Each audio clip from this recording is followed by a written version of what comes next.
Hey, Goat Knucklers. Welcome back to another episode of Go Knuckle Talk with Flo. I am Flo.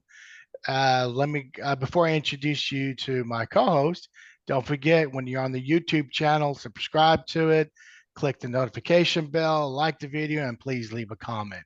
So, everyone say hello to Lisa Nolan Hafner from class of 83, my class. So, hey, Lisa. Hi, Flo. How are you? I am good. So, who's this cool cat we have on the show tonight? Oh, this is going to be an exciting show tonight. So we have a special guest, Summer Smith-Daly, and welcome to our show. We're having a little audio issues tonight, so we're going to do a little pause. Anyway, hi, Summer. Please tell us what class you graduated and where you are currently living. I graduated in 1987 and living in Nashville, Tennessee. And how Now, are you living in Nashville or in the suburbs of Nashville? Well, right now I'm staying with my mom, but in the suburb. Yeah, in the suburb. Cool. Because my ex left, my ex-wife left. She lived in Thompson Station, I think.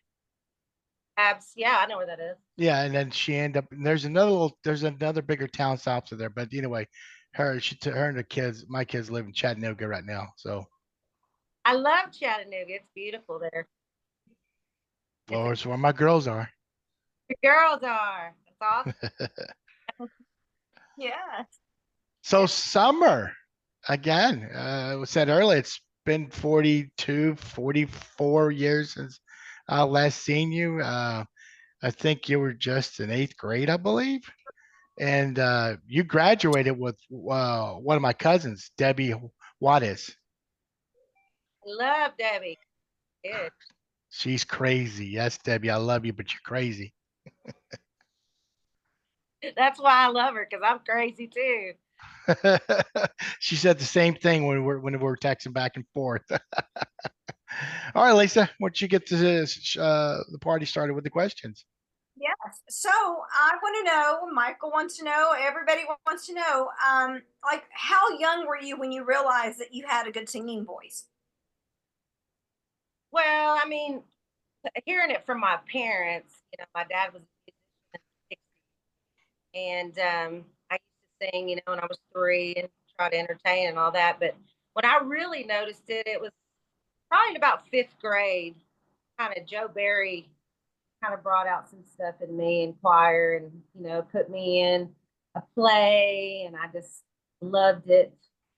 And I just really caught the bug, I think, then.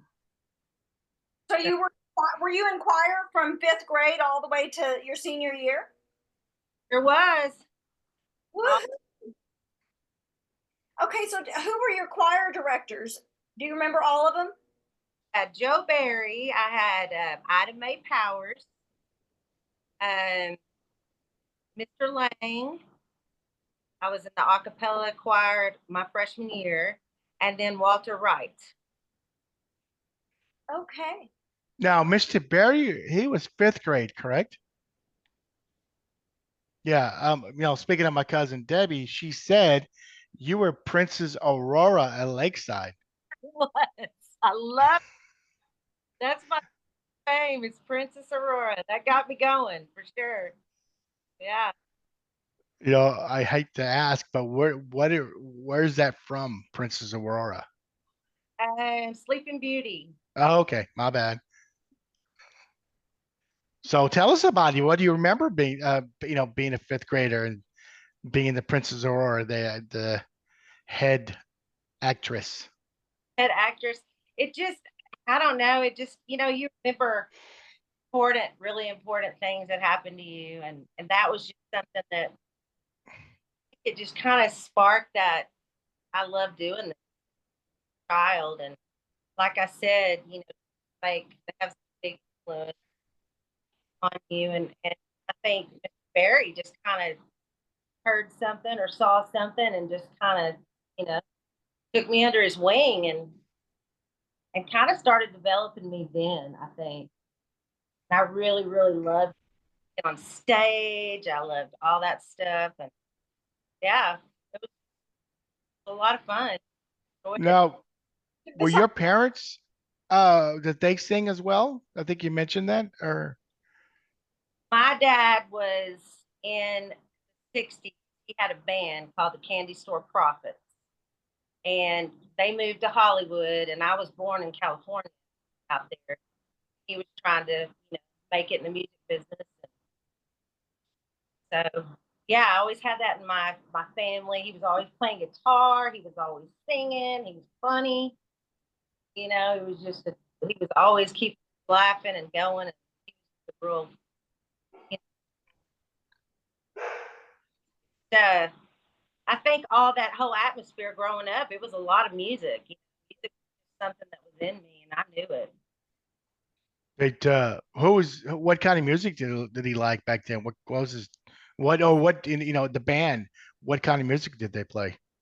Oh, they played kind of rock and roll. It was back in the Strawberry Alarm Clock days, and he's kind of a 60s rocker, but he was also an incredible singer too. Sang a lot of stuff, and I think they opened for Hendrix one time. Get out of here! Really? I got up at least 150 times. I was like, but that he just was, he was fun and always playing the guitar. He was always writing songs. I was always trying to sing with him. So I just kind of grew up and kind of. So, did you have once you started choir in fifth grade? Did you have voice lessons at any time besides choir? Or your dad? Well, my dad really never realized that I could sing. Really, this was early on. He didn't realize that till later on in life, but not really. I didn't ever have any singing lessons except for my neighbor. Um, her name was Gail, and she was a pianist, and she was like a voice coach, and I would go over there, and she would play for me and kind of work with me a little bit. But no, I had a couple of lessons later on in life, but not really. I really never was professionally trained or anything like that. So self-taught. Did you play the piano? No, my mom tried to get me to take lessons and stuff. I regret that. I should have played the piano. I should have been able to come to myself, but I just never. I don't play any instruments at all. Okay. All right. When did you move to Plainview? That's a good question. I moved to Plainview. It was, I think, fourth grade, maybe fourth grade all the way up to graduation. Wow. And then what moved you guys from California to Plainview? Well, my dad and mom, they moved from California to Denver, from Denver to around a lot. So I don't remember even where they lived before we moved to Plainview, to be honest. I think we lived in Lubbock, as a matter of fact, but I don't really remember that. Okay. So, Always traveling, so yeah. so you're traveling around, and your musicality just kind of comes natural to you. Well, I think yeah, it does. It's just, it's something that's always, once I finally felt it, felt being on stage and felt singing, just something that's undescribable, really, unless you do it. It's just like a feeling, and it's like almost a little bit of an addiction. It's like the coolest feeling in the world to entertain people and be moved and then be moved. It's just hard. It's really kind of hard to put in words. Sure. So, in all your years of school, from fifth grade to your senior year, like what was your favorite performance or production? I was in high school and Mr. Lang we acapella choir when I was a freshman, and we had a group, the chamber singers, that we did like solo stuff. I don't know if y'all remember. I don't know if they still have that. And I got to do a solo, and it was a song that Sheena Easton, almost over you. And that was the first time that my mom was like, told my dad, you have to come to this choir concert. And he was like, oh, Lord. I guess. So when I sang that solo, that's when my dad kind of thought that I could sing, and it was just like that's really like when I knew this is what I want to do. This is it. I love this. I love being on the stage. I love the lights. I love the music. I loved it. So and then after that, everything took, as far as Did you have stage fright? every time. I What? if I sing at church, I sing in Houston where I do some shows. If I sing in the studio, even now, I'm nervous before every part of it. What did you do to overcome that when he first sang that first note? I don't know. I mean, you just have to, well, you just know, hey, I'm going to get this done or I'm going to pass out. Or, I mean, there was a time I was on TV doing a TV show and the camera was like rolling up in my face and all of a sudden my face started twitching, like just uncontrollably twitching. I was like, oh my God, what's happening? What's happening? So, I mean, you just breathe through it, you just do it. And then once you get those couple of notes out and you get going and it just you start getting into it and it's just but they say that and I've heard this from a lot of entertainers that are that have a lot more success than me that you ever lose those nerves before you go on stage, then it's over for you. It's just part of keeping yourself real and not losing that feeling. You have to have that feeling. It's supposed to be once you're not nervous anymore, then it's not a good sign. I was thinking the same thing. To me, when you have nerves, it says my interpretation. It says that you still have a level of respect, appreciation, and humility for your craft, and that if you lose that nervousness and trepidation, you lose those things. You lose humility and the respect for your talent. And you said you didn't play an instrument, but your voice is your instrument. So Absolutely. Yeah. Yeah. So, And no, go ahead. I had the ability to, of course, this is later on in life, so I don't want to. I developed the ability to be able to hear a song like one time. I had to do that because later on in my years, when I was going to the studio, everybody was going and read charts. I didn't. So I would have to song and then remember it, sing it. So I mean that I did have a lot of abilities, in that. Yeah, I think you need to get closer to your phone. To this, yeah, your voice. I think you're just so far away that you don't have a strong connection, and your voice is coming across kind of choppy. Yeah, so when you're close, we could definitely hear you without breaking up. But hey, I want to go back to fifth and sixth grade. I think I remember I don't know if it's fifth grade or sixth grade, Lisa. We had a talent show, and I just got to share this story. And I'm not going to mention the person's name, but there was a particular song back then that was very popular by Debbie Boone. You light up my life. I'm sorry, but I'm gonna cuss, but I hated that fucking song. And when my classmate came up and sang that, I'm like, oh Lord, someone shoot me. I mean, nothing against her. It's that damn song. I hated it. So, did you guys have a talent show back? Do you remember if you had one in fifth or sixth grade? Do I? Or do you remember, or if you did you participate in the talent show? I don't remember a talent show. I don't remember a talent. I'm sure that if there was one, I did participate. So, but Okay. so Yeah, I know we had one in fifth grade. It was fifth grade. Okay, that's what I thought. For sure. It had to be Mr. Barry.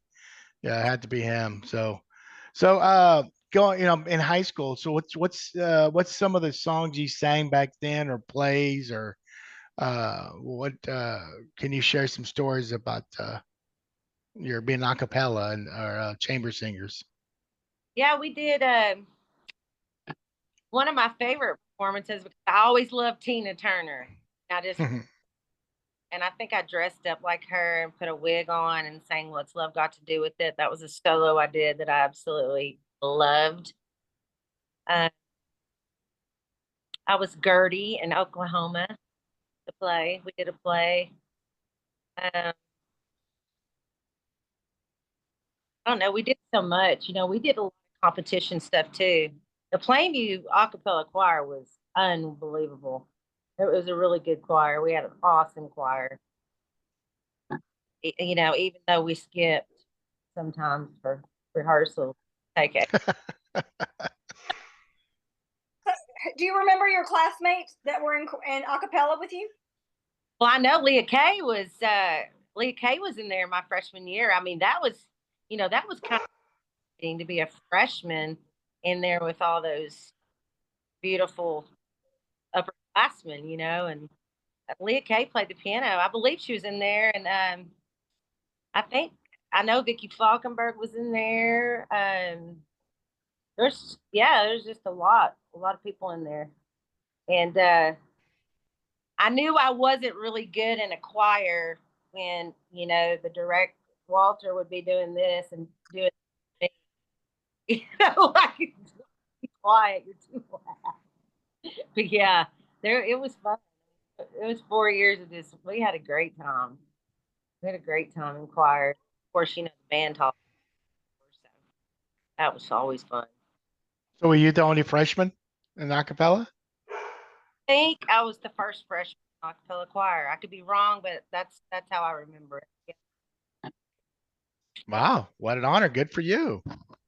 Honor. It was a big deal for me, and I loved every minute of it. That was the only class all day long that I loved. That and lunch, Why lunch? because we had to leave campus. Where did you go? Well, I'd go to Elise Takel's house. Sometimes go to the 50. Excuse me. So what were you, what when you were not in choir, what kind of music were you listening to? I think that was the time that Loverboy was out, Michael Jackson was out, Prince. I liked all that stuff. So which song did you like? You just was your song back in high school in the 80s. So it's like you loved singing it, and then you just, even if it was you're at home driving, just can you give us your top song? Have one song. That was the thing. Now I know that I love songs. Like people would say, please pick something a little more up tempo. Always a love, you know. I I kind of didn't have a favorite song that I would sing all the time. Now my go-to song when I got older was with, and I always sang "I'll Always Love You" every time we'd go. That was my song. So besides the bands that you were listening to, which were awesome bands, when you were in high school or even out of high school, like who were your musical influences? Like, were there any particular artists that you thought, okay, I really want to emulate that artist's style, her voice, or their genre? Well, I mean, when Whitney Houston came along, that was it for me. I mean, she changed my whole voice. Listen, I was very, yes, I was very like kind of a powerful singer, but not really. But she influenced me a lot. Whitney did, and then I loved Aretha Franklin a lot. Um, I like those big powerhouse singers. I love country music too, but you know, I listen to all genres of music. But I think when I would when I would really like sing, I would want to hear more of a soulful storytelling, big old voice. that's what I loved, and that's what I wanted to do, and eventually that's what I did. Well, good. Thank you for not bringing up Mariah Carey. I'm like, please don't say Mariah Carey. Please don't say her. I'm not a big fan of her, but Whitney Houston, if you guys recall, her redemption of the oh geez, at the Super Bowl, she sang the not the Star Spangled Banner, but you guys help me out. America. Yes, I mean it was like the best ever. Dude, she just, I mean, she influenced a lot of people. You can hear it, and all great singers that I've heard, they have a little bit of Whitney in there. That's kind of what I aspired to be. I mean, never a Whitney Houston, and don't take it that way, but she definitely inspired me. And her auntie was Dionne Warwick. Yeah, she was. Yeah, yeah, it's that's some great family right there. So when you left high school, did you go straight to Nashville, or can you tell us your journey after high school?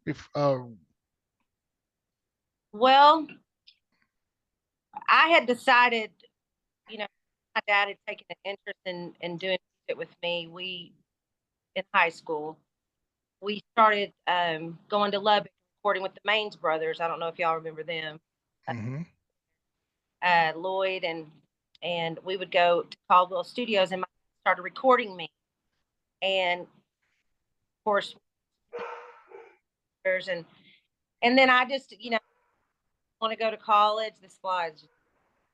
Want to go to college, or what do you want to do? Want to go, or if you want to go and do all that, I'll take you, because he's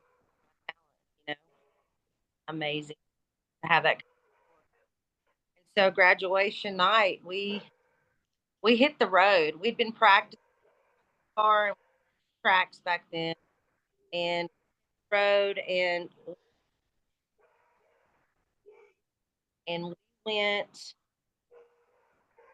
the whole I'm going to pause you for just a second. I gotta go quiet my dog down. Hold on. Y'all continue. Hey, Summer, do you have earbuds? No. Okay. At my mom's. I'm sorry. I'm using my phone because I don't even have a computer at work. Oh no, that's okay. I think it's your internet connection that's causing. But I think what's happening is that whenever there's any kind of background noise, wherever you are, it's interfering with your sound. I feel like I'm missing half of it, so I'm like, Can I move real quick? Sure. Sorry, my dog was going crazy in the background. Could you hear him? I could hear the dog, but I didn't know whose dog that was. That was my dog. Can you hear me better now? Now Oh yes. Maybe it was the fan. I don't know. Maybe. So Okay. where were you guys? You mentioned Lubbock. You mentioned Maines Brothers. After high school, she and her dad hit the road, right? Yeah, we hit the road and we went to we played in Holiday Inns, we played in Ramada Inns, we just hit the road for a year, and we made a lot of connections, and I was scared to death, and I was in bars at 19 with my dad, who was like, when I leave the bar, you leave the bar, because you're not even supposed to be in one. So we did that, and then I recorded some along the way, and then we met a investor guy that said, you need to take your daughter to Nashville. She's really good, and she needs to go to Nashville. And he said, I have a friend that's got a studio, and he works with blah blah blah. I don't remember, and I'll get the meeting set up. So that's what we did. So me and my mom and dad went to Nashville to do that, and I was just like, I was just like this young girl, just going, wow, this is whoa, I'm going to be like the biggest, you're just like starstruck, you know. He would talk about how Dolly Parton came in, and, I was like, Dolly Parton, oh my God, just like, woo. So we recorded some sides, and then they asked me to come back to do some more stuff. And so we all talked about it, and my dad said, let's just move to Nashville. If you're going to do this, let's just try it. Let's try to do it. We can't be here and there. Let's just move, and you really work hard at it. So that's what we did in a camper that slept two people, and there was three of us. So, I mean, I have that I lived in a camper situation, so that's what we did. And that kind of started everything for me, really. How long did you live in the camper? Probably 6 months. Okay. And I assume your dad was your manager? Sounds like it. Yeah, I really didn't. He, yes. Like if there was any contractual stuff, which there wasn't at that point, we weren't going to sign any deals at that point because I wasn't ready for deals, and I wasn't getting offered really deals, just kind of more of development stuff. My dad was a very smart businessman. I was not. I was just a girl from Plainview that wanted to be a star like the rest of the hundreds of thousands of people in Nashville did. And now it's millions of people. But yeah, Yeah, I bet. to take care of that kind of stuff. So yeah, he would get the bookings. He would talk to the business people. I kind of wish I would have been more involved in that because I think it would have helped me the older that I got, with some stuff. But yeah, he just, I mean, both of my parents were just there for me. They really believed in me, and you know, that's the way that was. So we all moved. We all moved to Nashville. Wow. And you were like 19 or 20, huh? Let's see. Yep, 19. Now I want to go back to Lubbock. You say you played some of the bars. What's some of the bars you played in Lubbock? And I assume you only played country. I didn't play bars in Lubbock. I recorded in Lubbock. I Oh, recorded okay, my bad. Caldwell Studios in Lubbock. Okay. And Ains Brothers played on a lot of my stuff. And yeah, I'd only recorded in Lubbock. I never played any bars until I graduated high school. So Right, and then you said you played like the Ramada Inn and things like that. Where was that in Lubbock or was that somewhere else? Or that was, we went to Kansas, we went to Cincinnati, we went to, oh wow, we went to, you know, I even played in a casino for like one place we played was in Shreveport, Louisiana, and I think I was there for 6 months at the same hotel. nice. They just let me make whatever I wanted to eat, and I mean, I was just like a family member there. After that, So you had a 6 months residency, huh? uh, So anybody from Plainview, your friends follow you sometimes, or will they make it? Will they travel to go see you sing, or you know, uh, I first moved to Nashville. I had a bunch of people come out to see me, but it's like everybody else was in school at Tech, or they were doing yeah? mine. But yeah, I had a lot of people. I did a lot of studio work. I wasn't really, other than playing in the bars, like I said. Once I got to Nashville, I strictly just really did studio work. I didn't play out a lot in venues. So, yeah. But can you remember your first venue you played there in Nashville? I'm trying to think my first one. I really, I think the first, let me just tell you this. I think the first gig that I got or venue that I did was on a tour bus on the Crown Royal Music Series tour.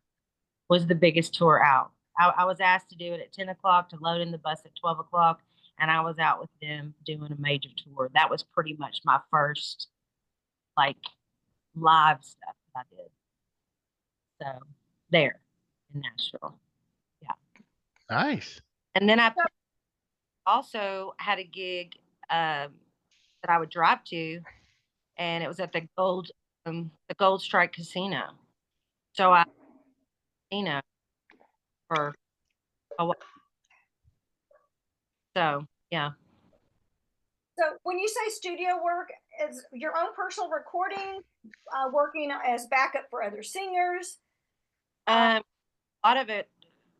Well, in Nashville, you know, it's just so many incredible songwriters.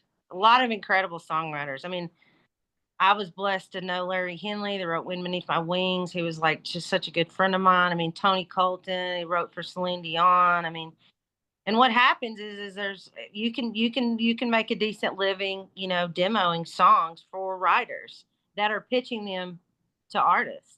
Like, so that's what that's I made. I mean, I did well and made money doing that. You know, just going in for the writer and them telling me kind of who they're thinking about pitching it to, and then I would record it, and then, you know. So I did a lot of that. I did a lot of studio work, and then I did a lot of studio work for myself. And that was after I met my the guy that was developing me was David Briggs, and he was, I mean, he played with Elvis Presley, and he was the man back then when I was young, and he spent a lot of money on me, and we did a lot of. Then he started getting songs from me, and so that's kind of how that went. And then I started doing my own stuff, but I did a lot of background vocals too. I worked with a lot of people, and, Uh, and Well, I was going to say, my cousin Debbie, she thought, and because she wasn't really sure, so if you can confirm, you may have been a back singer with Kid Rock. well, no, not with Kid Rock. I mean, I Okay. background singer for Kid Rock and Leonard Skinner. But Max Carl, 38 Special. I sang with Jimmy Jameson from Survivor. I sang backgrounds with Travis Tritt on a record called Honky Tonk Woman that was off of the Stone Country album. I sang with George Lamont. He was a back in the 80s. He had a couple of hits during, you know, our era. So yeah, I mean, I had an opportunity with Skinner. You know, I've got a, you know, I might be 56, but I still have some opportunities lurking around. You know, I'm an empty nester now, and I'm divorced. My kids are beautiful and grown, and I've got some things in the pipeline coming up. Can My you share those? Yeah, well, I don't want to share them because they're not confirmed, but I've That's got cool. got something extremely cool that could possibly happen. So that's all I can say. So that'll be cool. But yeah, I did a lot of things, and I just really, it was just such a fun experience, you know, and I have friends out there that are still in the business, and you know, my focus has been on finding talent. You know, I have a girl that I found in Houston at church, and she just was incredible. And now she's in Nashville, and she was just on American Idol, and you know, I kind of mentored her, and that's kind of what I'm focusing on. But my stage days are not over. Count that out. Good for you. The old woman in. You got to get your yah-yahs out every now and then. You're not an old woman. Old is over 80. We're not there yet. We're still young. Yeah, I'll be the cool 80-year-old, you know? Well, Yeah. that's exciting. I hope that whatever's in the pipeline comes to fruition for you It's and good. successful in it. I'm excited now. I'm going to be in, you better tell us right straight away. Hell, come back on this show. We're gonna have an exclusive. I'm serious. If it does come to fruition, which I think it will, y'all will be the first to know. So she's gonna come on the show again. Yeah, I'll show with me. Nice. That'll be exciting. Oh my gosh. Yeah. You continue performing and doing studio work while you were raising a family? Oh yeah, I did a lot of yeah. I still do. Like I'll perform in Houston soon. I go to Houston and play. I mean and sing. I say play. sing. I've got a band there. We do some private shows there that I work with this band, and then I did a lot of. I still do demos. I mean, when I can. I mean, my mom had a stroke in February, and I'm helping take care of her right now because I lost my dad in a car wreck 5 years ago. So my dad was killed, and my mom was lonely out here, and then she had a stroke, and then so I'm out here, but I mean, I still get calls to do stuff. And I also, the music business is so different now. And you guys know that life is so different now. I mean, people are like, well, we want to hear your music. And I'm like, well, you know what? My music's on a cassette tape. I'm not like on a, you know what I mean? Or a CD or everything is just so like internet, and it's crazy. But I get I still have the capabilities of being able to like work with people that are. I have a friend that's a producer that does. I don't know if you've noticed Netflix shows or whatever, all those songs in the shows. Just random singers, whatever. I did a lot of those. Um, that they're pitching to shows. And I started doing them a couple of years ago, and they've had some bites on a few things I did, but I haven't gotten anything in yet. But I still do stuff like that, or it's fun. I just do what I want to do now. Where in Houston did you play? Because I've been living here since in Houston since like '97. Played a club. We only do private events. I work Okay. Dollar and a couple other guys, and if they do private events. They play at a couple of restaurants. I think there's some Mexican restaurants they play at that have private rooms. But when they ask me to come in, it's usually for somebody that's having a big huge party or a private event or something like that, and then they are able to pay a band. But yeah, so And what genre of music is that band? all genres. I mean, when you're playing for parties, you just kind of play everything. But I'm an R&B singer. I'm a country singer, but I'm pretty much an R&B singer. You know, so we do a lot of bluesy stuff. We do a lot of Aretha Franklin stuff. I do a lot of Whitney stuff. We just what everybody. The party starts early. Everybody's kind of calm, and you know what happens at the end of the night. People get a little crazy. Want Well, share some of the crazy stories that happens late at night. You don't want to hear those, and I can't. Yes, we do. Just don't mention names. Things that you've witnessed at one of those private parties. Oh my gosh. Just I don't know. It's just what alcohol does, and a lot of times it's not alcohol, but people just get crazy and they think they can dance, and they're try to get up on the stage and hug up on the guitar player. Lord, I mean it's crazy. It's just I've never had anything like bad happen. I've never seen a fight or anything like that. It's usually these parties are usually pretty classy parties. Of course, I wouldn't mind a good redneck brawl, I guess. Redneck party. Oh, my house.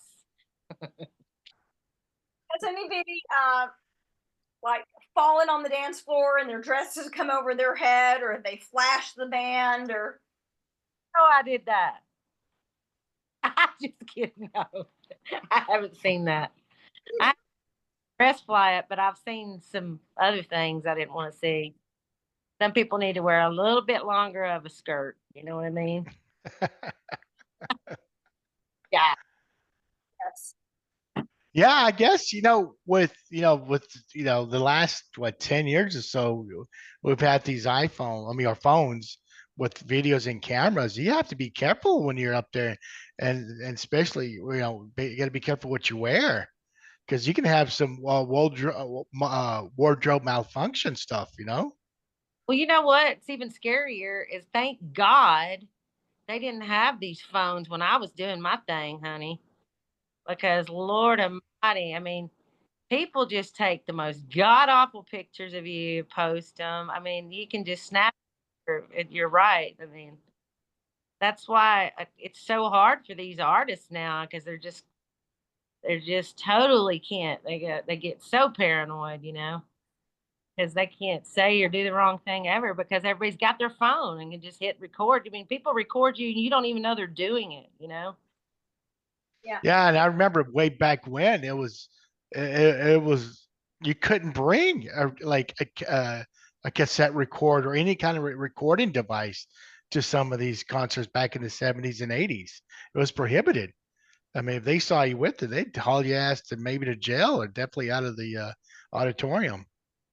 Well, I worked with Bruce Willis, the actor, and that reminds me of a little story. But that was back when Bruce had a band and they were opening doing Planet Hollywood. He had a band. I don't know if you remember that. That was I back. do. Yes. Anyway, my friend Stacy was like, "Hey, she was singing with Bruce Willis at the time and doing those Planet Hollywood things. She's like, "Hey, you want to come out to LA with me and sing with Bruce Willis?" And I was like, "Oh yeah, that's cool." That was back when the Die Hard movies were rocking. Everything was awesome. So we went out there, and I had a cell phone then, so I don't know what year that would have been. But anyway, came and got us out of the car, and he was a really cool guy. Bruce Willis was cool. But when we went into his house, I had my phone out. I don't know if I was making a call or what. And boy, his team came over and said, "You can't have that out here. You need to go put that back in the car. You can't have that in this house." So Was he married to Demi Moore then? just gotten a divorce, Ah, okay. Okay. just moved out, and he took us up to this attic where some of her clothes were, and he started giving me and my friend Stacy. He gave me a jacket and gave us some sweaters and stuff. Yeah, Damn. he was. Wow. Of course, I couldn't get one of those on my arm right now. I mean, back then I was Yeah, the name of his band was Bruno and the Heaters. something. Yeah. Years.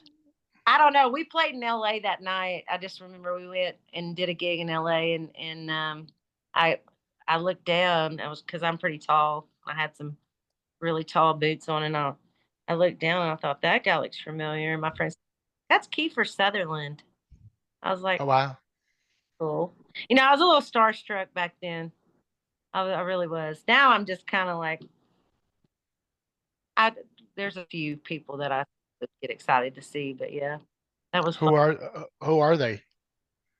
I don't know. I think Dolly Parton's amazing. I think, I didn't, I saw her one time, but she was leaving where I did all my work. My producer was the music director for the CMA Awards, and I got to help do the pre recorded tracks with him.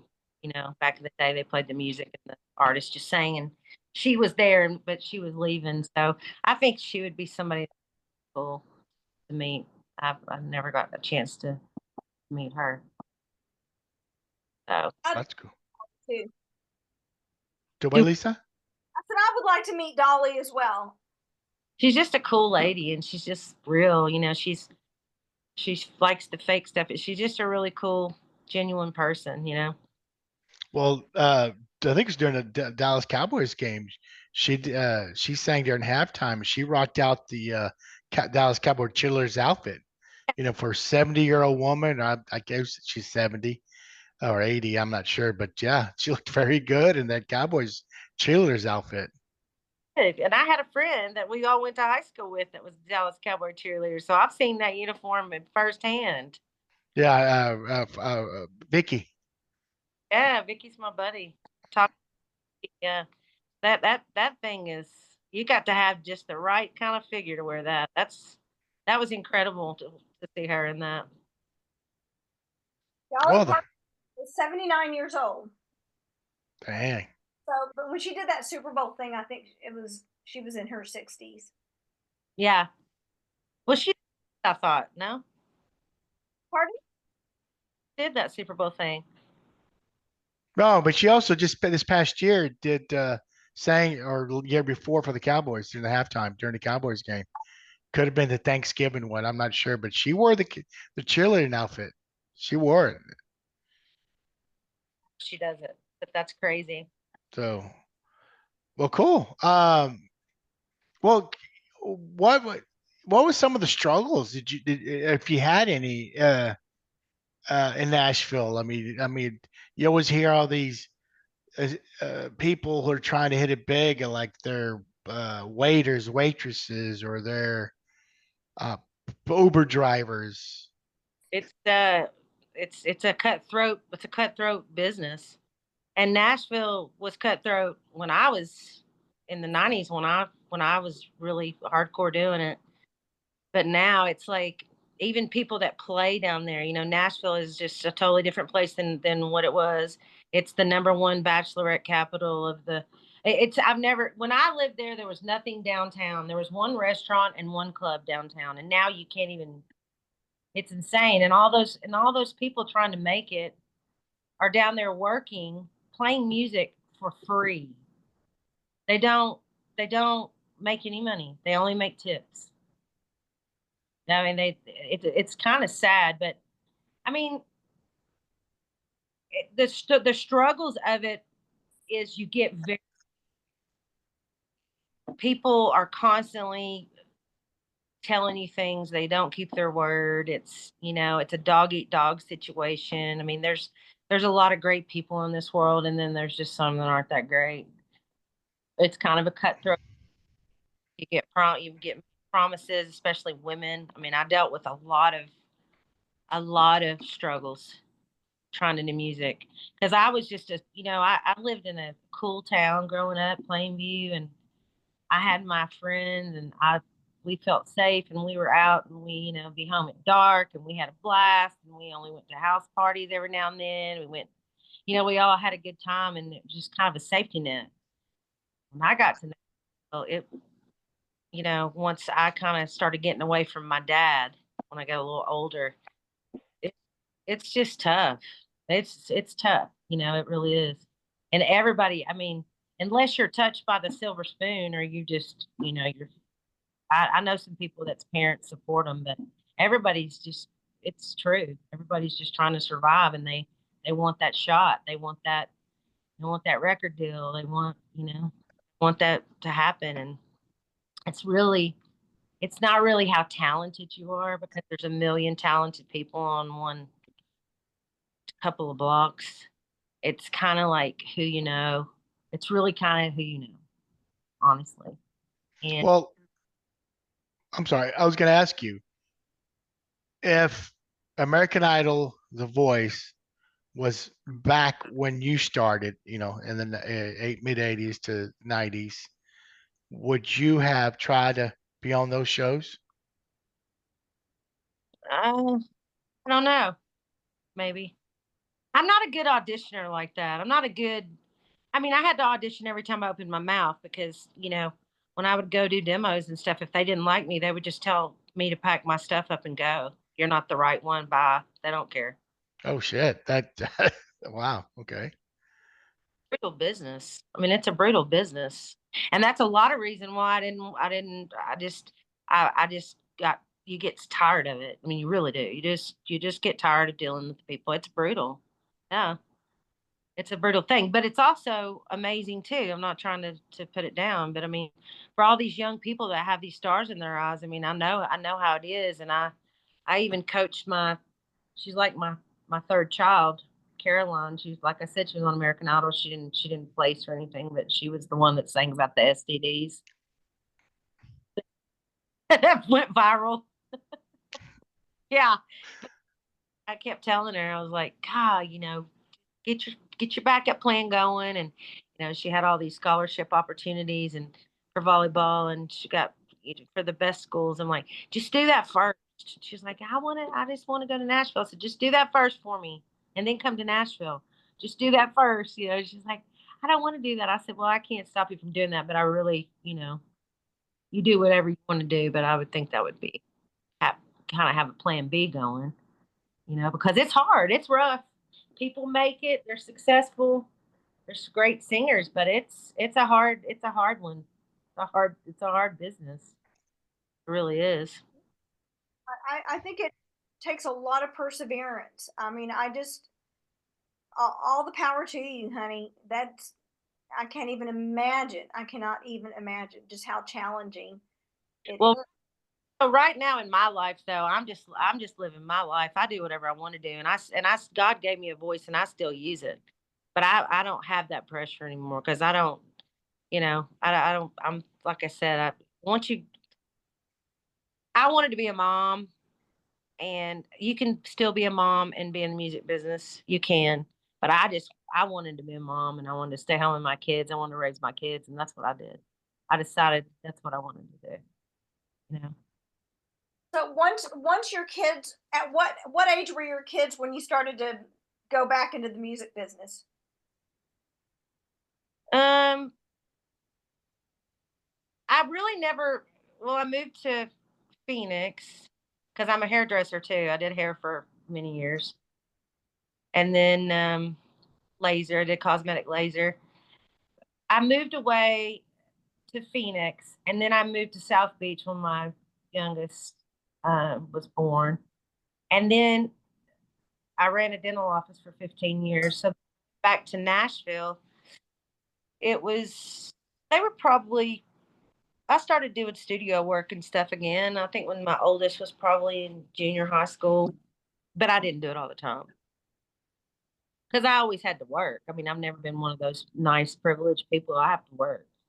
I've worked my whole entire life, you know. So, you know, just did some studio, some session work on the side, and I've sang at Kid Rock's bar a couple times in Nashville. Nice. Did you have any recordings? Like on just again YouTube? Are there any videos out there on YouTube you singing? Probably don't know my name. I'm just kidding. I don't. I don't really have any. I don't. I was talking to Vicky about that the other night. I was like, "How come you haven't done the goat knuckler thing?" And she said, "Because I don't have a lot of media." And I said, "I don't have any media either." By the way, yeah, we're trying to get her on the 86 cheerleaders, so maybe you can convince her. It's all about just talking, like we're doing right now. We're enjoying your journey, but then we're gonna go back and talk about some high school stuff. This is all it is. We're just having a discussion, and hopefully you can convince her to do it because Regina Bodeker, she's trying to gather them together. So hopefully she can. Awesome to have that. I would love that. I would love some of my. How come Deborah's not on? Has Deborah? Deborah. Oh, my cousin. Yeah, I when we were going back and forth, you say, "Why don't you and Summer and some other your other friends, y'all get on here? Just talk about the good old days." She changed the subject pretty quickly.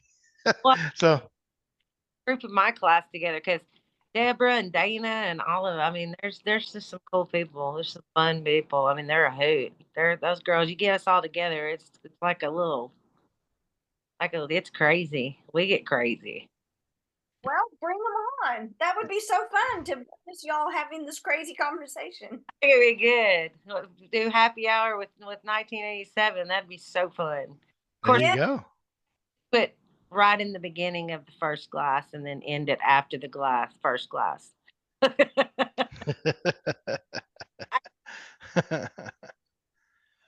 That definitely would be fun. Oh my, I was going to ask you a high school question and it just went in one side and out the other. It'll come back to me.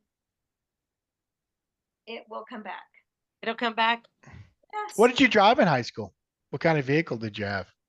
Oh, my brother, I don't know if y'all know Burton. Burton graduated. I thought, what year did you graduate? 83 for both of us. Did Burton Smith graduate? My brother graduate with y'all? I He was. don't believe so. I don't think so. We had a car and it was a Chevette scooter with a tennis ball on the gear shift and it was bright yellow with shag carpet in it. It was just and it was parked at every parking lot that we could park it at. That was our was our thing. That was our hang was the parking lots. How much is he older than you? Let's see, if I graduated 87, Burton would have graduated 86, 85, maybe 84. He played tennis. He was a Tennessee. Okay. He went to Baylor. Oh, nice. Okay. I remember your brother. He was, I think, a class or two behind us. Yeah, Burton. Burton's something else. Yeah, he played tennis with John Weathered, and that was a trip. Yeah. So what did you and your friends, what did you guys do for fun and your senior year? Let's talk about your senior year. What did you guys do on the weekends? Oh my gosh. It was just something, we were just always doing something. It was how the football games were. The football games in Plainview were insane. That was fun. We went to house parties. We'd go to Lubbock sometimes. We'd drive up and down the street, hit the Sonic, go to Spudnut, skip class. I mean, we did a lot of stuff. Innocent stuff. We weren't crazy. Not crazy. I wasn't crazy. Let's just say. Any trips to Nazareth? Uh-huh. Uh-huh.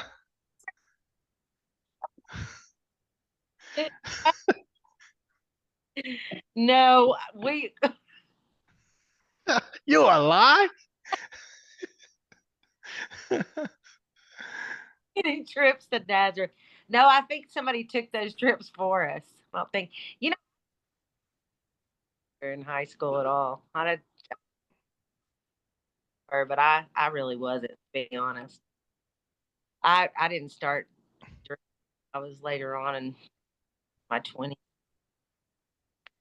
Yeah, but yeah, Nazareth. That's funny you brought that up. I was thinking about Nazareth. I was like, oh my God, did you make any trips to Nazareth?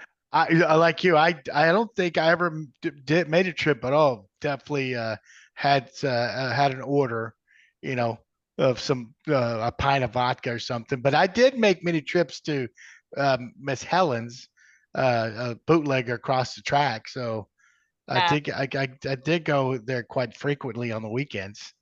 Yeah, other than that, like Lisa, I had a fucking great time, great high school. Hey, I remember, and I'm not going to say any names here, not, Yes. but I remember there were some parties over there at one of my friend's house, and you might have been there. I'm not Oof. sure, but I know that we got shoved up in the attic, and the next morning we had to go down picking up quarters before the parents came home. Oh, I don't remember that. Remember that? That's how we were the younger class. Y'all get upstairs and leave us alone. We're having a fun. We mostly, we just partied down, at is it the space station or the fun station? It's the space station, right? Is the name of it, I think. We would hang out there, or I don't know if we go into Gibson's or not, but yeah, we would just hang down and have. I remember going to Mr. Burger there on Fifth and Quincy. I would get a big Sprite and pour half of it and pour my vodka in there and just hit the drag. You would hit the drag? Yeah, you remember what I used to drive, didn't you? I guess Do, probably not. do what? I guess you don't remember what I drove, huh? Arrow. Damn, a Trans Am. A Trans Am. I knew it was something like that. Yeah. Because when my friends' parents would go out of town, I'd be like, "There they come! We got to go. It's on. It's a party time." Yes, it was. The only trouble I got into in high school was the Pizza Hut. Remember the Pizza Hut? Everybody we would stop in there and go use their. Everybody would write on the wall there and I scratched something. I was being ugly to somebody. Scratched their name out and wrote my name and then put the B word under. Boy, my daddy was waiting up for me when I got home. I got in Oof.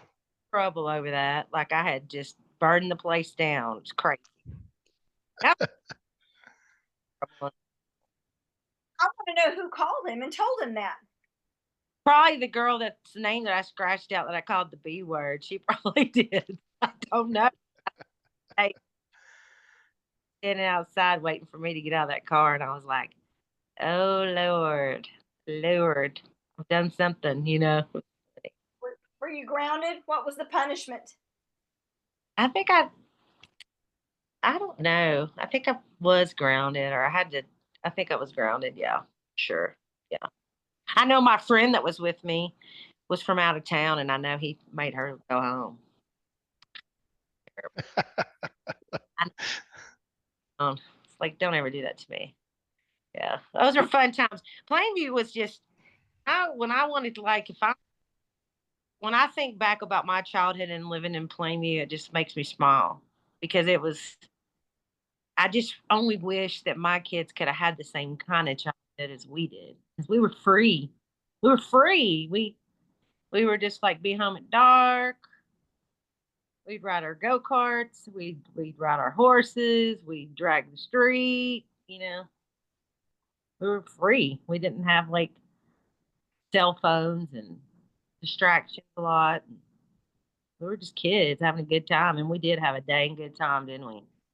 Oh, absolutely. I mean, back then when we were kids, like in grade school, our parents had to yell to, come home, when they were still getting dark because we'll be out all day, all night playing baseball, basketball, whatever we're doing, we're out. Now it's like the opposite. You got to drag your kids from the house to outside because they're on their damn, PlayStation or their iPad or something. It's like it's total opposite. So. I hate it. I hate it because and besides that, I mean, the way I was raised, and I don't know if it was the same for y'all. I'm sure it was. Like you said, we're always doing something. I mean, I was never allowed to just relax and take a nap and sit on my couch or watch TV. I mean, I was every now and then, but there was stuff to be done. There was work to do. We didn't get to relax like this generation. My kids got to relax a little. They're entitled, huh? Are they entitled? Fine. Or just kids in general? Seems like they're entitled. Different. I don't know. It's just a whole different thing, you know. When my kids were young and they would see my parents, and my dad would just be like, I don't want to see that cell phone. You put it up. He couldn't stand it. He's like, I don't want to sit on it. We're gonna go out and you're gonna learn some things. I'm gonna teach you some things. Put that cell phone. He could not stand it. Hey, Good for him. yeah. How to paint and do things, and they'd be like, Grandma's got us painting. Like, just so what? Live, do something. Drop that phone. Well, I got two questions real quick. Uh, Speaking of cell phones, if you had a cell phone back then when you started, was there a moment that you wish it would have captured you on a video on the phone? Can you name a moment in life back in the 90s or 2000s where like, damn, you can think about? There's a I mean, Garth Brooks was a friend of mine. I watched his career take off. I hung out with. There's just so many parties and so many number one parties, and Nashville was so small, and it was just like we went to the restaurants, and you'd see Toby Keith, or you'd see, we all hung out together. Dina Carter was a friend of mine. She was Strawberry. I mean, there's a lot of moments and a lot of recording stuff. There's stuff out there that I've done that I don't even remember, and I don't even have a copy. So I mean, it's you know, the cell phone would have come in handy in that aspect. But then on the negative side of the cell phone, I don't know that when I started kind of letting my yaws out, I'm kind of glad that I didn't have a phone on. I would have been buried. My family would have been like, "What is wrong with you?" No, but yeah, there's a lot of aspects. I wish I would have had that, because we didn't get to capture a lot of those things. I mean, if we wanted to take pictures of what we were doing, we had our cameras in our purse, and we had to go get everything developed and take Oh pictures. yeah. Yeah. And yeah, so What there's about in high school, Summer? Is there a memory in high school that you wish could have been captured on a cell phone if we had cell phones back then? It could be you singing, or you could be just with friends. Homecoming Queen, 1987. So that would have been cool. Um, that was in the coronation. You know, I wish I could have like, and then you know, I have that picture on the field when they announced my name and my dad. You know, I have the picture of me and my dad. So I did was able to, at least somebody got a picture of that. But I would have liked to, capture the moments of the game and video me and my dad and me and Kim and me and my classmates and stuff. And I think that would have been cool, you know, Yeah. to have. There's so many, to be honest. There's so many moments in high school and so many moments in those parking lots. So many moments of things that we used to do that I would have loved to be. I mean, I would love to watch those things back. I would have. We had some good times. So, yeah. Well, let's go the opposite. It was. Can you share a moment or memory that you're glad there wasn't no cell phones? Well, I'm sure there's plenty of them.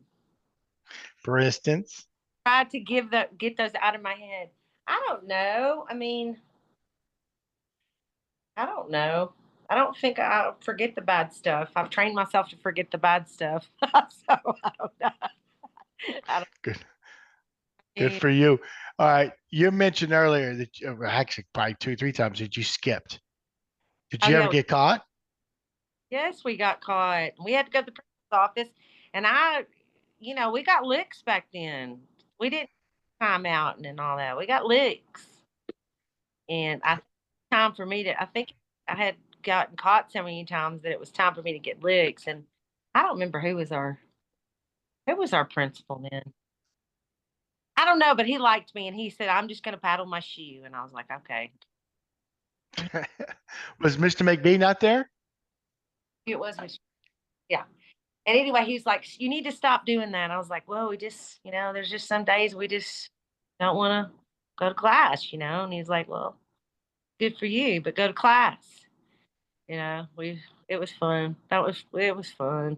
I enjoyed it. All of How, can you share a moment when you how did you get caught? In other words, can you remember on one instance you got caught and how? it. Somebody was a tattletale. It was a snitch that needed a stitch. On me and Vicky Skipping. I don't remember who it was, but we had a snitch. Didn't like us, and we don't know, but we would get caught. And we had it all figured out too. I don't know how we were figuring it out. We had it pretty. I think we get like roll call or something, or try to. I don't remember, but yeah, Vicky and I we get. She was better at it than I was. She got out of things better than I did. Yeah. I would just Nice. a crying thing, but it just didn't work after a while. Can you share a story with my cousin Debbie? But Debbie was, you know, Debbie. Debbie and Jeannie and Elaine Arnold and all of us got really close before our last reunion. And then, we Elaine passed. But anyway, Debbie, I've partied with your cousin. I mean, we've had just tons of fun. She's so cool and so much fun. That girl, to me, I mean, she needs to do her podcast with you by herself because she's funny with her, and she's still doing nails, right? Yes, and maybe they're the tax returns as well, pronto tax, I think.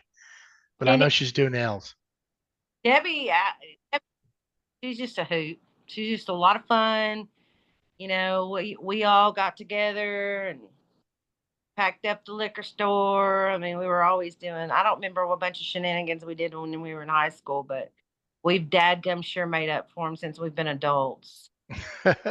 Well, if I had her on the show, and then absolutely, I welcome her. It's going to be R rated, and we're going to be drunk by the end of the show is over. She knows that. I'll have my coffee while y'all do that. It's, I'll have my mocktail. you have your mocktail and I have my coffee black. Straight. I got water. Summer, who was your favorite teacher in high school, or the teacher who made the most impact on you? Miss Carlisle was, and I don't even remember what subject she. Miss Carlisle was one of my favorite teachers. Why? She just, you know, there was some drama that went on all the time with girls in high school. I mean, it wasn't all the time, but it was a lot of times. She was just always very kind to me, and she was one of those people that her name was Leslie Carlisle, and she was just one of those people that if I was upset about something or had a problem about something, I could go talk to her, and she was just always there, and that means a lot when you're going through stuff you don't want to tell your mom or get your mom upset because my girls used to tell me stuff and they stopped doing it because I'd be like, where their parents live. I want what happened, I'd get all I'm gonna go talk to their mom. And need that person that you respect. She was just a beautiful person and a beautiful, beautiful girl, and I really, really enjoyed her. Good. Well, I'm glad you brought her up because we're supposed to have teachers in 2 weeks, but we're gonna try to have it next week. It's Mrs. Kirsch, Mrs. Jeter, Mrs. Dixon, and they recommended Mrs. Carlisle, and I've PM'd her. And so now, since you mentioned her, I'm gonna PM her again. Yes.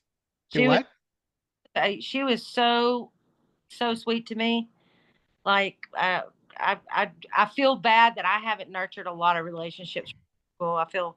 I feel like the older I get, I'm gonna do better about keeping in touch with people because it's just such a special part of your life, and then you just before you know it, you've gone from 30 to 50 to and you get involved in your own stuff. And I mean, I think that's one of my goals and one of my things that I'm going to really try hard to do, and that's nurture those relationships. And she's one of those people that I would like to talk to because she's just an amazing. She was so kind, and she was just an amazing person. I think. Yeah. I never cared about school. You know that. Skipped a lot. You skipped a lot. We're just glad that I graduated. You know what I mean? Yeah. Well, Yeah. I can say, and I think Lisa as well. I never skipped a day in class. From grade school through high school, never skipped a day. And You didn't? no, because I was in sports, and I was afraid if I get caught, I would get kicked off a team. Baseball, didn't you? Yeah. Awesome. So, I played sports and I was a cheerleader, and like you, I was homecoming queen, and I There, had there you go. very, very strict parents, and I no, I couldn't do anything. well, talking about narking. It was my summer before our senior year, and we had a few parties, and somehow someone knocked on me and told my baseball coach. And of course, like my first day in school, he's one of my teachers, and he brings me over and says, "I heard what you did in the summer. If you do it again, you're off the team." I'm like, "Oh shit!" So I didn't drink until baseball was over. Yeah, well, Ran to Miss Helen's. stricter with athletes. I mean, I was never a drinker really, like I said in high school. So I don't, but I was terrible at sports. I mean, that's another thing is thank God that God gave me a voice because I tried playing tennis and my dad was like, you really suck at tennis. My grandfather was a pro, my brother was a tennis pro. My dad would be like, you really suck at tennis. And then I tried to play basketball, and that was back in I think sixth or seventh grade. And thank God Ramona Black was on our team because she scored every point and we won. But I think I went down the wrong way trying to score a basket. I mean, it was just he was like, "You're terrible. You're not good at that either." So So that movie, white man can't jump, your white women can't play. I wasn't a thing. So music was my thing. So thank God. God, saw a little something, right? Yeah, we had some of the 87 girls on our show last year. We talked about their 87 championship. We haven't had Coach Halston, Hardleston on the show as well. So Well, I need to watch those because to be honest, I didn't even know this was happening. I didn't even know this was going on. And I'm so excited it is. I think it's cool. I mean, it's such a fun thing to be able to talk to hear your classmates talk. I think I watched some podcasts about the Valentines, the couples on there. That's cool that some high school sweethearts were on there. I think it was it Michelle Hart or versus no, I don't remember. But anyway, I love and then I watched some Aaliyah Kay and she's still beautiful and she was awesome and that's cool. It's cool to know what people are doing now and then see them after all these years. It's like it's like a podcast reunion kind of thing, you know. yeah, this is our 54th show or 55th 55th, 5-5. 55th show. We started back in April of last year, What made and I'm sorry. And we started, well, we went to 3 years ago, we had our 40th reunion, and it was the largest attending reunion. It's the first one I went to. I had not gone to a single reunion, and Michael and I were on the committee. And after we were just noticing, like all the people talking and the camaraderie and the laughter. And after the reunion, he called me and he said, "Did you notice everybody?" I said, "Yeah." And I couldn't. I wanted to talk to everybody, but there were so many big conversations going. And he said, "Well, what do you think about doing a podcast?" And I'm like, "Well, that's a great idea." And it was just for our class, so right. it's Flo's brainchild. I'm just along for the ride. Yeah, I mean, I noticed all the tables just laughing hysterically. I mean, they got to be sharing some freaking funny stories. I got to bring them on and record this. I think it's so awesome. We got to get some happy hour podcasts going, like with just groups of people that are just kind of chilling, having fun. We're gonna once I live out in the country, so I have shitty internet.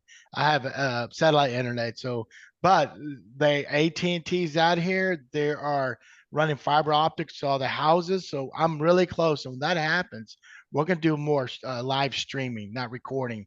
But yeah, we could do some happy hours. Absolutely, I love doing this. That would be fun to do happy hour. Make an announcement, say, "Hey, Friday night or Thursday night happy hour. Uh, we're going live at 7. Come on the show." That would be just like, oh, I would love that. I would love to do that. I think that would be so cool. Everybody just because people let loose and just, I mean, can you imagine? Just like you said, you heard everybody laughing at all those tables and just cutting up and just memories of thinking back and talking about stuff. It's fun. Oh Fun. yeah, absolutely. We've had classes from 76 to 79 through 85 or 86. We have cheerleaders, band, drum majors, twirlers. I mean, baseball players, football players. We've had some shows with like Odessa Permian and Plainview football players and Hereford and Plainview players.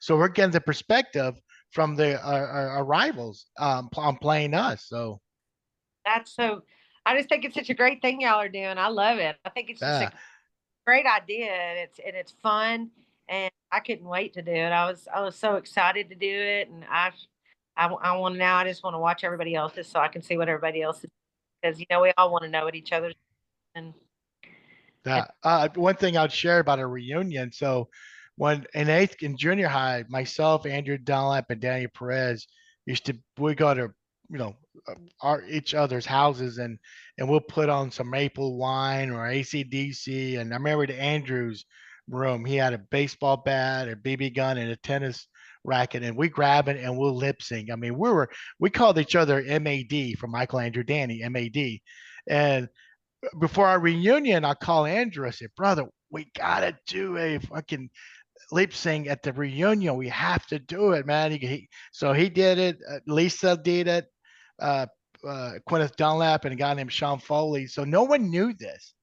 So right before the dance started, we all went to this room in the country club. We put our rock outfits on, put wigs on, and we did Def Leppard Photograph. We lip sync to that, and we rocked it, man. That's so fun. That's so cool. And Lisa was Rick Allen, the one arm drummer.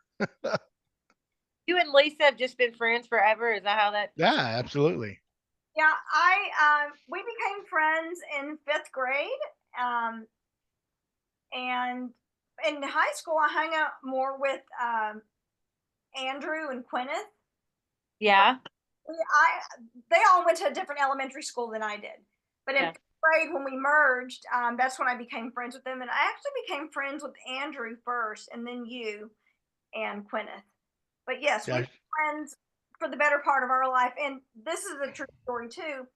When I left high school, Michael and Micah Weeks are the only 2 people that I ever stayed in touch with.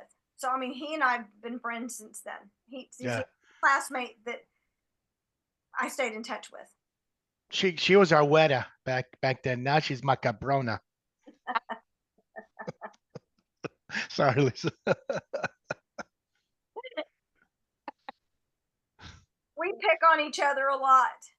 Yes, we do. But it's out of a lot of love for each other. That's for sure. You have to stay friends all these years. It's awesome. It is. That is. It's a real gift. And I can say this on the show.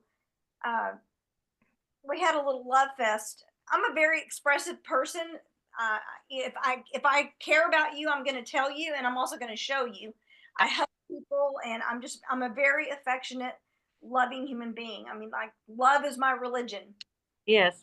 And after our last show, we were already off the air and not recording, and I just shared with Flo just how much I love him and how much fun I've had doing this with him, and we've gotten really, really, really, really close. Like, this is a very special friendship that we have, and yeah, it's brought a tremendous amount of joy to my life, and to do this fun passion project of ours that we have a blast doing. The work doesn't seem like work, but just the camaraderie that we have and the relationship that we have, it's more than a working partnership. It's beautiful to see it. I mean, you feel that you feel that y'all have y'all are in sync together. Yeah. Thank you. Yeah, it's been a fun ride, and we're gonna do it for a very long time. I mean, hell, I got a trademark on Go Knuckle Talk with Flo. I told my brother, I said, I'm doing this podcast. He's like, podcast for what? In high school. And he said, Go Knuckle. I said, that's what it's called. No shit. That's cool. Oh, Knuckle. I said, oh my God, that's how that's what it's called. And I was like, I didn't think you were on social media. He goes, I'm not, but we used to do that all the time. I was like, oh my God, you're so. He's like, oh my God, like. Well, let him know that yes, this will be published on our Facebook page, but it's also on my YouTube channel, so you can always Google, summertime. Or no, you know what? Speaking of summertime in Nashville, explain everyone what summertime in Nashville means. Well, just summertime. Everybody called me summertime. There you go. Like, oh, summertime or some. But it was usually summertime. Oh, look who's here! It's summertime. I meet people up for a drink or after summertime's here. Summertime. That was my nickname. Summertime. So, does anybody sing the Will Smith song "Summertime" or the DJ Jazzy Jeff, or the Kenny Chesney "Summertime" song? Do you? When I was on tour, I was on that Crown Royal tour. Restless Heart was out with us. Restless Heart, Pam Tillis, Shenandoah, Mark Chestnut. Oh, what a lineup! Billy Burnett. Yeah, it was, and Pam and I were the only 2 girls on the whole entire tour. But Restless Heart, I made friends with all them. I didn't know how to play a tambourine, and they taught me how to play a tambourine. But anyway, I was on their bus all the time. But when they would do their sound checks, like we had to do a sound check every day at the venue, wherever we were, we'd do a sound check. And their sound check songs would be a summer song, Summer Breeze, or something like that.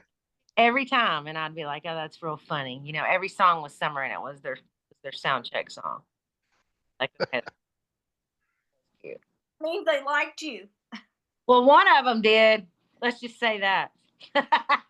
Yeah, but they were awesome. You know, they're one of my favorite bands of all time, and they're still. Some of these old guys are still out there just kicking it, touring. Yeah. I think I heard on the radio that Mark Chestnut's son has broken into the business, and I think he has a song out.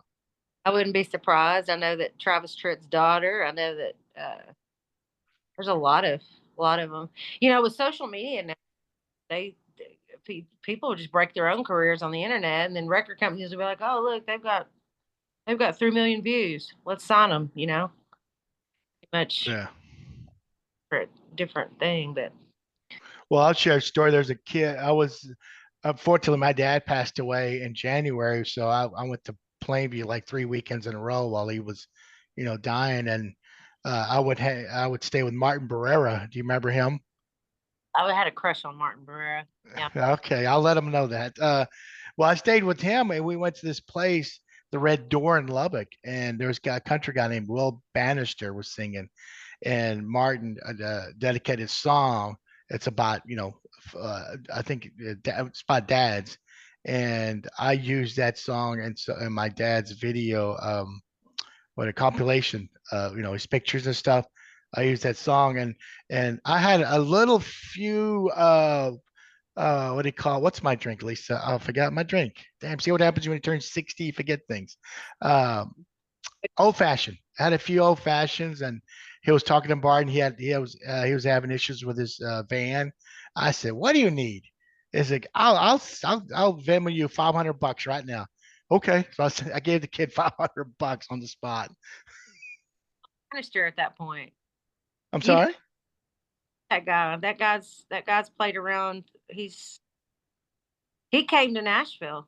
As a matter of fact, he he a friend of mine was working with a record company, and we went to a party for the guy that owned the record company, and he was, big billionaire guy, and Will Bannister was there because I remember him saying he was from Clovis or somewhere.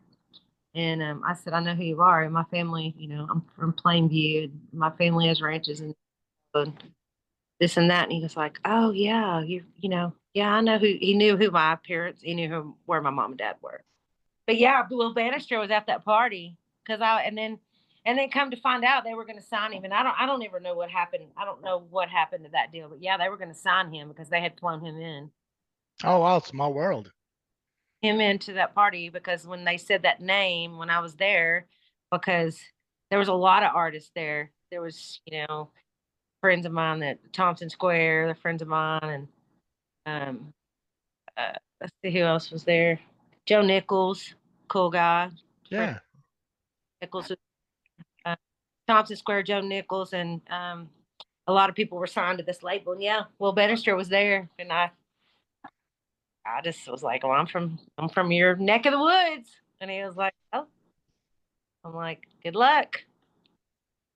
So I don't know what happened with that, but yeah, he's a really good musician, and he's a great songwriter.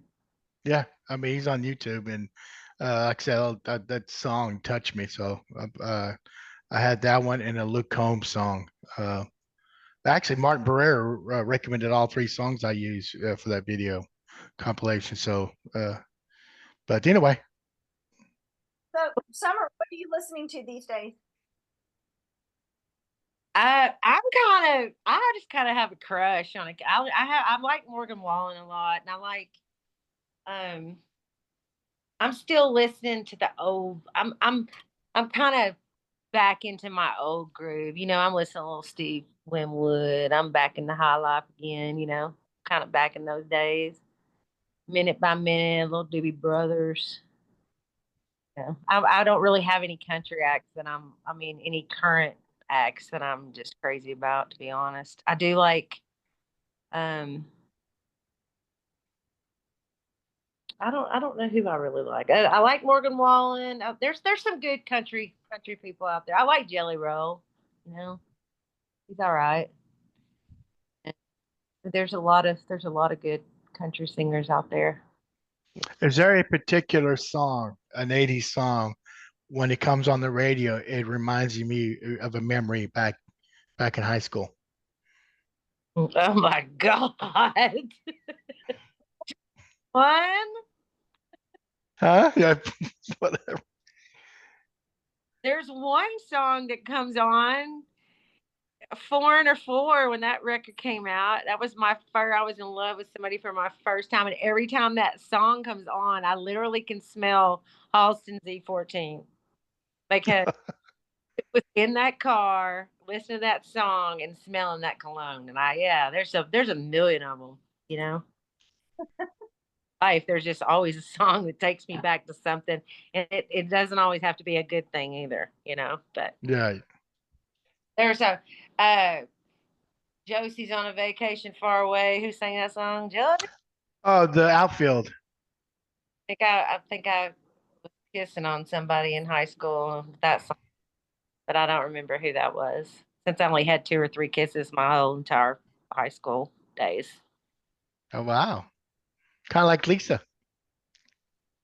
I don't know if I even had one. So I didn't date in high school. Everybody just thought I was like one of the guys, you know. It was just everybody's buddy. It was never, you know. Well, I kissed plenty for the both of y'all. That. I had to ask every date that I ever had for any kind of proms or banquets or anything. I had to ask somebody to go with me. I was Oh, like, wow. Were they intimidated or what? well, I mean, come on. No, I just was kind of, I don't know. I just wasn't that cool, sexy looking chick in high school. Was it the mullet? Well, hair, the mullet, and the yeah. You know, I got a story about that hair. That hair, the hair is terrible, and the blue eyeshadow. Yeah, but my dad, I just used to be in the mirror for hours. You know, getting it all big and and I'd work and work and work on it. And my dad was like, "Sis," and I was like, "Yeah." And he said, "I like your hair, the front of it." And I said, "Oh, thank you." And he's like, "Do you think you might could do something to the back of it? Because all you do, all you do was the front, the bangs, and the sides." I guess because I couldn't see it, I never cared about the back. Yeah, so terrible. But yeah, I just never. I just was. I don't know. I mean, there were some really pretty, beautiful girls in high school, and I was just more like the buddy, which is fine. I made up for it in my 20s. I want to go back to you touring with your dad. I'm assuming you had a real friendship with your dad to do that. Oh yeah. And I want to know, like, what was the best part of that, and what was the worst part of that? At 19, to hit the road with your dad. My dad was always like my security blanket. He was always the one that was, you know, he believed in me, first of all. And when you feel like somebody believes in you, that gives like major amount of strength. But there was times when I just feel like I just can't do this, you know, or somebody would hurt my feelings or upset me or tell me that I sucked or whatever. He was always the positive reinforcement to always put me back together. You know, he always put me back together. You know, come on, we don't care. You know, da, da, da. He was just always that person. Um, the, and he was always the business minded person. My dad, you know, he did a lot for me. But on the bad side of that is I I think I was a little sheltered, you know, a little too much, and I think I should have been. I think I should have made some of my decisions like at an earlier age. I mean, I make them all now. I had to learn how to do that. Yeah, so you felt like they maybe stymied your growth as a young adult. A little bit. Yeah. Really, I mean, it's not like he was strict but I mean, he didn't want, you know, he knew what he was doing and he knew where he was putting me. He knew that he was taking me to try to do something for me and have a music career, but he knew he was taking me the bars and things, and he was gonna make sure that I went in, did my job, and came out. You know, he didn't want to Did throw you? I'm sorry. Did you guys ever sing together? Out so in we did public? together. I'm sorry. Go together. He sang and played guitar, and I sang. Yeah, And and me and my dad. would Or you guys sing like Mamas and the Papas? no, we just back then, we had those tracks. It was right when all those tracks came out. So he would play guitar to those tracks. We did a lot of stuff. We did Sade. We did a lot of stuff because we played in hotel lounges. So we had to play for the happy hour crowd. So we weren't going to sit in there and So rock. Smooth Operator was a happy hour crowd pleaser. Smooth operator. Yeah, we liked it. He just, it was a way for me to learn how to perform, because I wasn't a performer. I didn't know how, and he wanted me to learn how, and it taught me how, because there was a lot of things that happened, a lot of technical things that happened, a lot of, you know, turn the music down. He taught me. I had to go walk around during breaks and talk to everybody. I mean, there's a lot of things about performing that I didn't know at a young age. So it was good for me to do that. It taught me a lot, and plus, it taught me how to. It made my singing ability so much better because I was doing it all the time, and I was learning how to hold the microphone. I was hitting a powerful note, you know, how to come in and out of things smoothly, and I mean, there's just a lot to learn. So it helped me out a lot, and it was fun. And I wouldn't change that for anything because I had all that time with him. He was like my buddy. How So, many? How long did y'all perform together?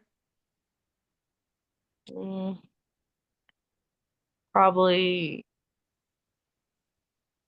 3 or 4 years, 3 or 4 years, and then I started touring with another guy doing the same thing, but he was a piano player. I started because in Nashville, if you're going to make money as a musician, you really can't make it in Nashville because they don't pay you. So, but you could make good money doing hotels in surrounding states or cities.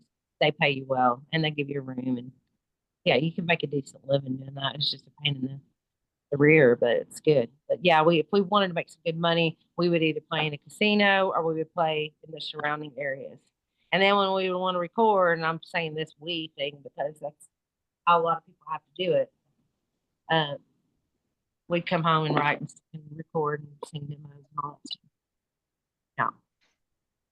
Oh, So cool. Hey, your wardrobe. Who helped? Did your mom help you pick that out, or did you pick? Did you pick out your own wardrobe? my mom was always trying to dress me cute, and I just never listened to half of it. She helped me, and I liked all that sparkly stuff. And I always loved makeup, and I always loved all that shiny stuff. I mean, the leather pants and all that. That was just my. If you gave me a pair of leather pants right now, I would just start laughing. There's no way. Who's that country singer that wears a lot of those? Lanny? Was it Lanny Wilson? Young, get it, girl, while you're young.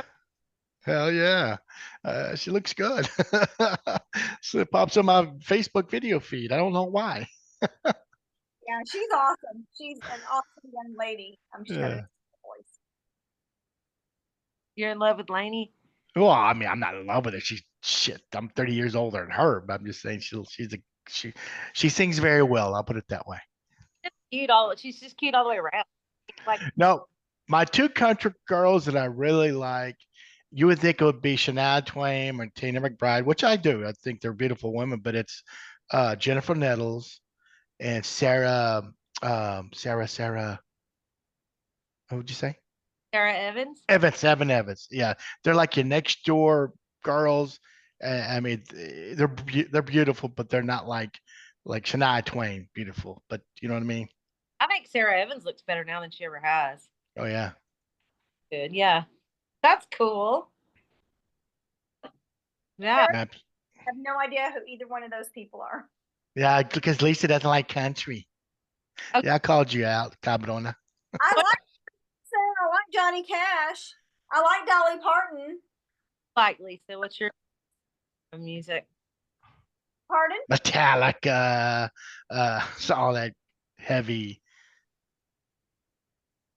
What kind of music do you like? She's asking you. Me? Yeah, you. Oh gosh.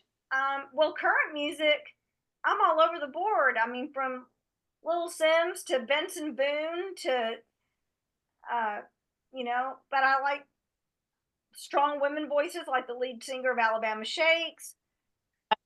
Good.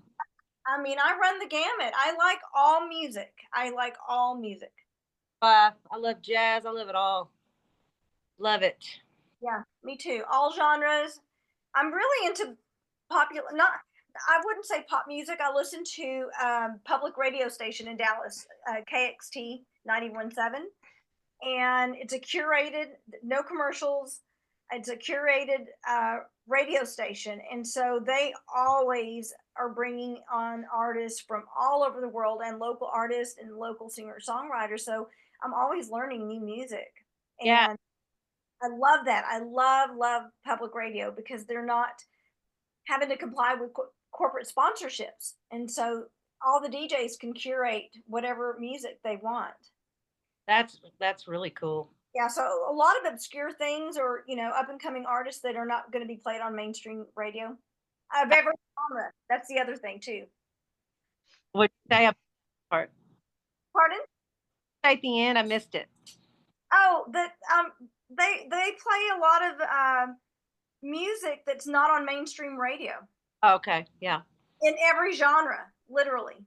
Love it. Kiwanuka, Leon Bridges, Hermanos Gutierrez, Krungbin. I love all those bands.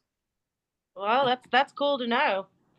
I'm on serious, and I just listen to old, classic rock, prime country, Y2K country. Not really the hair nation, but more the older Yeah. 60s, 70s rock and roll music. Of course, some of the 80s. I like new wave. I like it all. Gotta have all that. We gotta have it all. Absolutely. I mean, yeah, it's funny. Like 2, 3 years ago, I started watching the Grammys. I'm like, who in the hell are these artists? Because I listen just to old music. I don't listen to today's pop music or anything. I'm like, I was clueless who some of these performers were. I don't do that much either. I don't listen to it. I have my playlist and I play that and, play my old stuff. Love it. I need to turn you on to some new music. New Basement Tapes. Turn me on to some new music. I need that. Yeah. Well, just to let you know, last week we had her cousin, Jerry Serrano. He's an acclaimed musician writer out of Lubbock. And yeah, he's been playing. There's a bar there in Lubbock, Depot District, right? They have open mic night, but it's only for original music. You can't play other people's music. It's all original. That's good to know. I have to check that out. So does he play there a lot? Yeah, he does. He does. And I think he runs the program there. He's also a music professor, but he plays in several different bands. I think jazz and ensembles is first love, but plays a lot of different genres. So when was the last time you were in Plainview? It's been oh my God. Our last reunion, and I don't even remember what number that was. I had blonde hair. It's been at least 8 years ago. Yeah, it's been a long time. It's been a long time. Yeah. But I'm gonna go soon. I'm gonna go to Plainview. As a matter of fact, I'm gonna go to Lubbock and see Tanya and Danya and Kim Wall. Yeah. I'm gonna hang out with them. And then I want to see Deb, and I want to see Dana, and I want to see, I'd love to see everybody. Jeannie, Christy Bennett, love her. She's great. Well, next month we're going to the All-School reunion, July 18th. and we're going to attempt to do a live show from the Broadway Brew. See, I'm hoping I might surprise you on that one. Yeah, it's 5 to 7 on Friday. What about, speaking of surprises? I can't see. Oh my God! Yeah, where did you get that from? Who you think? In that, My cousin Debbie. love Debbie. I love her. I miss. There's your blonde hair. That's an awesome picture. Who's that rock and roll band with the words? I don't know why I had that bandana on my head. I don't know. Oh, you're talking about yeah, I know who you're talking about. Danny. Oh, It, that has a thorn guy. What's his name? Roll around the storm. no, yeah, you're talking about Jesus Christ. Who see, turn 60, you forget. I know. I'm thinking of another guy. Oh my God. Guns N' Roses. No, not Guns N' Roses. Or is it?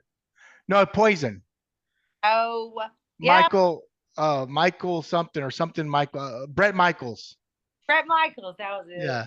I was thinking of oh, what's that other song? It was the 80s guys. Danny Reno, I think was the lead singer's name. Danny Rena. He did a song with The lead singer of Poison. Right. That's where you got that idea from. The guy who sings "Every Rose Has Its Thorn," the lead singer of Poison. God, I did. Oh, the trash for me. Excuse me.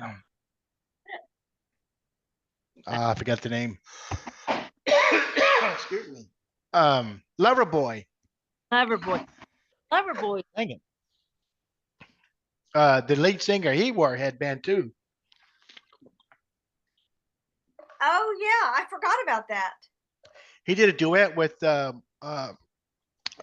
it Ann Wilson from Heart. Talk about a good band. That was one that used.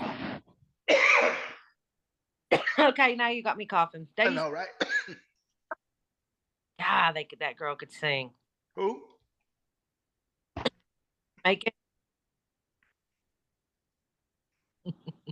We didn't hear you. I'm sorry. I said that Heart, that girl can sing so. Yeah, Ann Wilson. Ann Wilson, I think, isn't it? I always mix up the names, the blonde and the brunette. Yeah. It's either Ann or Nancy. All right, guys. Yeah. They did a at the Kennedy Awards center.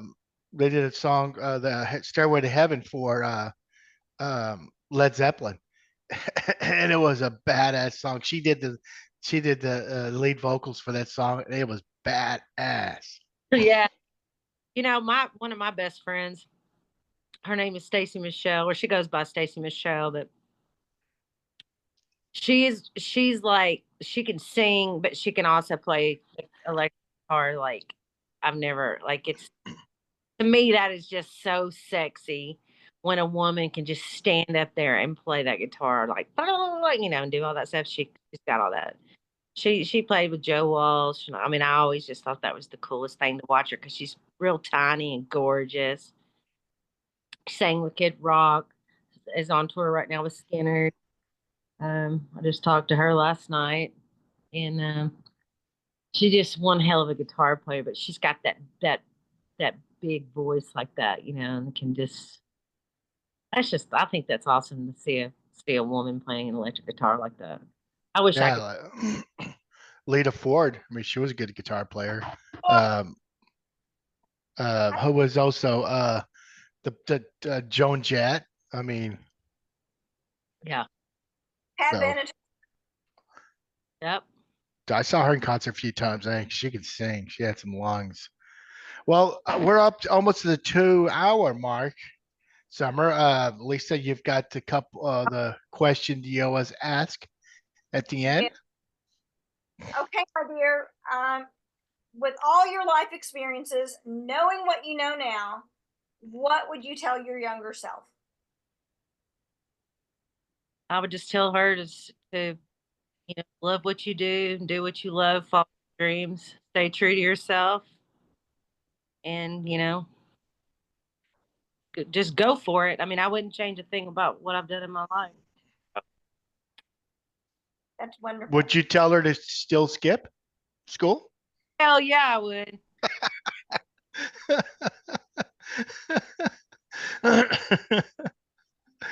That's cool. Love it. I love it. Well, again, we're privileged to have you on the show, and I knew you because I'm not going to say it, but you know why I knew you back in high school, because there was a certain person that I dated, and but I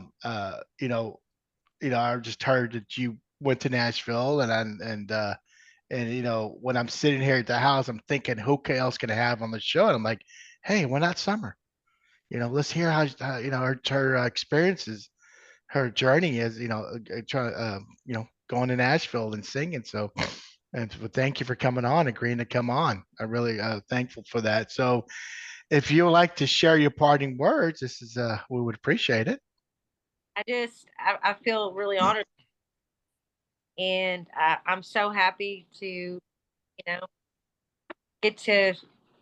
I mean, I just think it's so cool. And now that I know this is going on, I can watch all my buddies, and I will always cherish all the memories that I had in Plainview. Plainview was just a really special time in my life, and I've made a lot of special friends. And I mean, it's just it brightens my day, and it brightens my whole entire mood when this has been good for me today. I've enjoyed it. It's been fun, and I've really I don't know. Plainview is always going to be my special place. That's where I came from, and my childhood was just, I mean, it was amazing. I don't remember any bad parts of it. I just remember all the good things. Uh, I'll always be a bulldog. Nice. That's All it, honey. right, Miss Lisa, you want to say parting words on our behalf? I am so happy to meet you. I don't know that I remember you in high school and with you being, an eighth grader when we were seniors, but I was just so thrilled that you agreed to come on and share your stories. I think you're super delightful. And as a fellow Plainviewan, I'm super proud of you that you followed your dream and, were met with success and adventure and all the stuff that you got to experience. It's just super, super cool. And truth be told, I'm a little envious. I can't sing a lick. I can, but I can't sing. And I've always admired people that have a tremendous voice. And then the other thing, takeaway for me and parting words is, how blessed and fortunate you were to have parents that were so incredibly supportive of your dream. And, that you didn't have parents that said, Summer, get a real job, that they were willing to go along on that magic carpet ride with you. And girl, that is a really, really, I mean, that's a priceless gift that you got. And I just, wow, I'm really impressed with that and really moved by it as well. Well, thank you. Yeah, it was definitely something. It was amazing. I had a great dad. My mom's incredible, and she's still around, and she supports me in the same way. So I Well, love. good. Well, you've got homework. Here's your homework. Gather up you and Debbie and some other your classmates, and let's have a 87 classmates podcast. I've talked to Lisa, but I would like to get some of the homecoming queens, and you just said year one, and of course, and number three, there's four, three. Convince Vicky Falkenberg to do that 86 cheerleaders podcast with Regina Bodeker. And then the last, again, if you are going to do that big thing, whatever you're going to do, and it's confirmed, just tell us, and we'll do it that night or the next night. Promise I will. That might be my last hurrah big thing. So we'll see. Cool. We're anxious. We can't wait. Thanks. I love what you guys do. I think it's great. I think it's great, and I would love to be in a group with my classmates and maybe be on again with all of us. It'll be fun. It'll be funny. The funny stuff. Oh hell yeah, especially with Debbie on there. And I'm gonna start a text with you and Debbie and Lisa. So we'll keep adding to that text. So I'll do that tomorrow. Such a vibe, Cool. baby. Hey, all right, sounds great. And hopefully maybe we can see you next month, July 18th on Friday, downtown. Might see me next month. You just might, Cool. maybe. Stop by and say hello if you do. Yeah. Good night. Okay, good night. Thank you. Bye-bye. Bye-bye. Bye.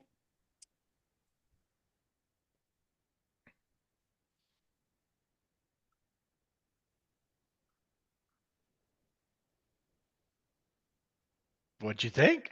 It was good. That was so delightful. I really enjoyed that. I wish Yeah. that the connection would have been better. Yeah. But I mean, we still got, you can extrapolate the gist of the conversation. Absolutely. Yeah. She good for her. I mean, she followed her dream and I mean, yeah, she wasn't a big country singer, but she had a great career. I mean, it's not many people can even get close to that. No, she's had a really successful and viable music career, and it's really impressive. Really meant what I said. I'm super proud of her. Yeah, and also able to raise children Yeah, and doing it. So props, kudos to her. yeah. I mean, the way I feel that when anybody from our hometown, it doesn't matter if they were before us or after us, when anyone um, has success or has followed their dreams, and I'm really proud of them. I'm genuinely happy, and I'm super proud of them because I feel like they represent all of us that are. Absolutely. And so it's a lot of a lot of hometown pride. And Yeah. Yeah. yeah, and so I'm still cheerleading in a different way for last. Well, cool. All right. Well, hey, next week it's tentatively we were gonna have teachers in 2 weeks, but we're gonna try to have it next week, which feature Mrs. Lisa Kirsch, Mrs. Lisa Jester, Mrs. Charles C. Dixon.